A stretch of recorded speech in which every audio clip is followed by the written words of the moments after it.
পূর্বের কমিটি প্রস্তাব করছিল 84,82,000 টাকা প্রতি একর। আচ্ছা। আর আপনি সেটাকে 11 কোটি টাকা প্রতি একর প্রস্তাব করলেন, 11,12,00,000 টাকা। হ্যাঁ। কেন? আমি এইটাই তো আপনাকে এই জবাবটাই তো আমি আপনাকে দেওয়ার চেষ্টা করছি, যে ওই যে প্রক্রিয়াটা বললাম, এখন অস্বাভাবিক হওয়ার পরে। কি অস্বাভাবিক হওয়ার পরে? ওই যে আমাদের বললাম না, দলিল মূল্য যদি অস্বাভাবিক হয়ে যায়, কথা বলতেন না।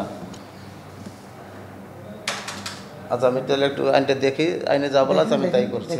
যদি অস্বাভাবিক বেশি হয়, সেটা কত গুণ পর্যন্ত হতে পারে, সেটার চেয়ে যখন বেশি হয়ে যাবে অস্বাভাবিক মূল্য হিসেবে ধরে আইনগতভাবে যেটাই বলা ছিল সেটাই করা হয়েছে এখানে। সেটা কি?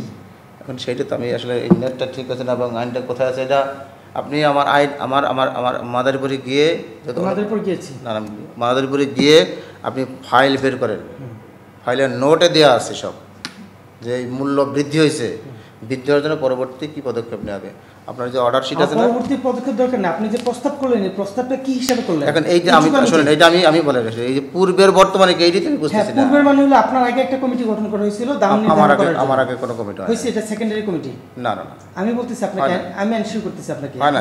আপনি দেখেন না, এই যে এইটা সাইন তো আপনার, এটা রিপোর্ট আপনি দিবেন। পূর্বের মানে হলো আপনার আগেও একটা কমিটি গঠন করছিল, আমি বলি সেই কমিটি 84,62,00,000 টাকা প্রতি একর দাম প্রস্তাব করছিল, এবং আপনি তখন তারপরে কমিটিতে দেওয়া হলো আপনার নেতৃত্বে, আপনি তখন 11,12,00,000 টাকা প্রস্তাব করলেন প্রতি একর। এখন দেখেন, এখানে আগে ছিল দলিল কয়টা? 4টা। তারপরে যে কয়টা? 3টা। তাহলে দলিল কি কমছে না বাড়ছে না? এখন দেখেন এখানে বাড়ি হয়ে গেছে একটা বাড়ি, এখন মানে এখন কথা বলেন, দেখেন এখন এইখানে বাড়ি, হ্যাঁ বাড়ি শ্রেণী। আমার ওই দিক দরকার না, আমার কথা হলো আপনার তো সরকারি মূল্য একটা তালিকাই ছিল। না মূল্য, আরে বাবা মূল্য তো থাকবেই, মূল্যটা এটা তো মানে 1 বছরে 12 মাসে যতগুলো দলিল হবে সরকারের কথা। না 1 বছর যতটা দলিল হোক, আপনি 1 বছর আগের দলিলে যদি আপনি 4.5 কোটি টাকা হয় প্রতি একর, আপনি পরের বছর যে 11 কোটি টাকা করলেন কি হিসাবে? না আমি আপনি তো কোনটার সাথে কোনো মিল নেই আপনার। নিয়মটা কি সেটা? আমরা ওইখানে সরজমিনে গিয়েছি গত সপ্তাহে, সেইখানে এখনো বাড়ির শ্রেণীর জমির দাম 3.5 থেকে 4 লাখ টাকা প্রতি শতাংশ, তার মানে 3.5 থেকে 4 কোটি টাকা প্রতি শতাংশ প্রতি একর জায়গায়, এখন ওই জায়গায়।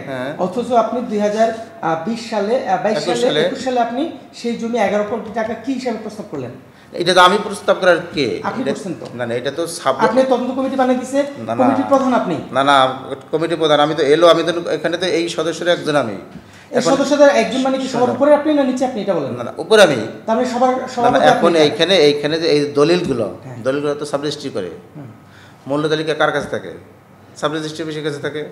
সকল তথ্য সাব রেজিস্ট্রি, 1 বছরে কি কি দলিল হয়েছে, দলিল মূল্য কত, সবগুলোই তো তারা বলছে, তারাই তো এখানে উপস্থাপন করছে। তাহলে আপনি সেটা বলেন, যেটা ওদের দায়িত্ব, আমি ওরা আমার যা বলছে আমি তাই অন্তত বিশ্বাস করি। সেটা না আমি বলছি আমরা রিয়েল ফ্যাক্টটা আমার যতটুকু মনে পড়ে আমরা এই কাজটা এটা করছিলাম। কি কাজ করছিলেন? যে একটা দলের দাম যখন বেশি হয় তখন সেটা কতদূর পর্যন্ত বেশি হতে পারে, আমরা সেটা আইনে আপনাকে দেখাইতে পারলে আপনার সুবিধা হতো, আমি খুঁজে পাচ্ছি না। সব তো সাব রেজিস্ট্রি, এটা তো মেক করছি, দলিলগুলো ইচ্ছা করে আপনারা মেক করাইছেন যে দাম বেশি দেখানোর জন্য। না মানে এখানে এই দলিলগুলো দিছে কারা?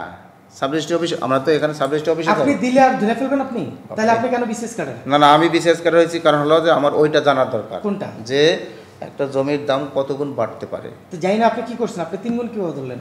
এটা আপনি সেটা আছে 3 গুণ ধরা যাবে আপনার? 3 গুণ বাড়ানো যাবে? আছে দরকার আমাকে নিয়ে যান যে এইভাবে আমি কাজ করছি কি করিনি। ঠিক আছে, আপনি আগামীকালকে চলেন, আগামীকালকে যাবো, আমি আপনাকে নিয়ে যাবো। হ্যাঁ চলেন, কিন্তু আমি আমার অফিসে তো ছুটি নেই। আপনি নিয়ে আমাকে এখনই জানান। না তবে আগামী না, আপনি যখন কথা দিয়েছেন আমি আপনাকে জবান দিলাম, আপনাকে সাথে নিয়ে যাবো। কবে যাবেন সেটা আমি আপনাকে জানাবো। আপনার জানাবো না, আপনি অনেকদিন পরে দিতে হবে। খুব বেশি দেরি লাগবে না, আমরা এই সপ্তাহের মধ্যে আপনি আমাকে টাইম দিবেন। এই সপ্তাহে পাবেন, এই সপ্তাহে পাওয়া যাবে। তাহলে আপনি যদি আমার বলেন যে আগামী সপ্তাহে না, আমি ওরকম না, তাহলে আমার পাটা খুবই খারাপ অবস্থা। আপনি গাড়িতে যাবেন, সমস্যা না। আমার কথাটা বলেন, আমি আমাদের অফিসে গাড়ি নিয়ে যাবো। কথা, দ্বিতীয় নম্বর কথা, আজকে কি বার? মঙ্গলবার না? আজকে মঙ্গলবার, বুধবার বৃহস্পতিবার না? জি। আচ্ছা চেষ্টা করবো আপনাকে এই সপ্তাহের মধ্যে যাওয়ার জন্য। বুধ বৃহস্পতিবার মধ্যে আমরা যাবো। আর যদি না পারি সামনের সাথে মাস্ট যাবো আপনার সাথে। যান, ঠিক আছে। চ্যালেঞ্জ মানে যাওয়ার জন্য চ্যালেঞ্জ আর কি। আর যদি না যান এর মধ্যে, তাহলে আমি ধরে নিব যে আপনার এখানে সম্পৃক্ততা ছিল। দিয়ে দিন, হ্যাঁ সম্পৃক্ততা আপনি নিউজ করে দিন, কোনো অসুবিধা নেই স্যার। Thank you. ওকে, আপনার যত স্টেটমেন্ট আছে আমি দিয়ে দেবো। জি। টেলিভিশন।